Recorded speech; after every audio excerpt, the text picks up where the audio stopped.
It's the first day back in the newsroom for us, and first day back in the newsroom means first day, we haven't been in the same room together, Kate Moody, since March. It seems like a very long time, doesn't it, Francois? Lovely to see you. So much to catch up on. There is a lot, yes. Let's begin with the tumult at TikTok. Absolutely. That's the app that has really grabbed headlines over the last few months. Even if you don't know how to use it, you've certainly heard about the problems it could be causing.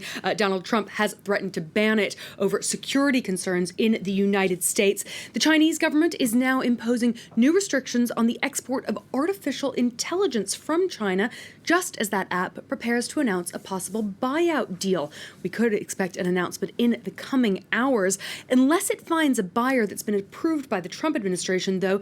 In the next 2 weeks, TikTok's U.S. operations will be shut down. Yana Lee has the story. It's a move that could derail a multi-billion-dollar deal. China has revised its export restrictions list for the first time in 12 years, just as video app TikTok tries to find suitors to take over its operations in the US, Australia and New Zealand. Beijing insists it's a move to guarantee national economic security. The main reasons behind releasing the catalogue are to regulate technology export management, facilitate technological development, cooperate with foreign countries, and to safeguard national economic security.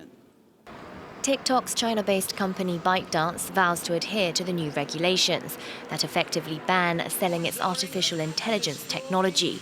But it's a spanner in the works for the social media app as the Trump administration's deadline edges closer. Washington demanded that TikTok's U.S. operations be sold or be banned by September 15th, citing security concerns surrounding the personal data it collects. Though a recent poll says 40% of Americans back Trump's executive order, the decision could upset the app's some 100 million U.S.-based users. TikTok entrepreneurs say a ban could have a ripple effect across several industries. Maybe people shut down sales in store, and they were going to do an e-commerce strategy that involved TikTok. It could affect a lot of industries, but yeah, especially the music industry, just because so many songs go viral from TikTok. The app's reach had been enough to attract household names. Microsoft and Walmart have joined forces to bid against tech giant Oracle. But a product stripped of its key ingredients could drive their offers down or even scare them away. The head of the World Trade Organization is formally stepping down today.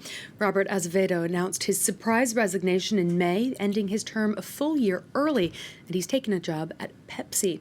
8 candidates are now vying to replace him.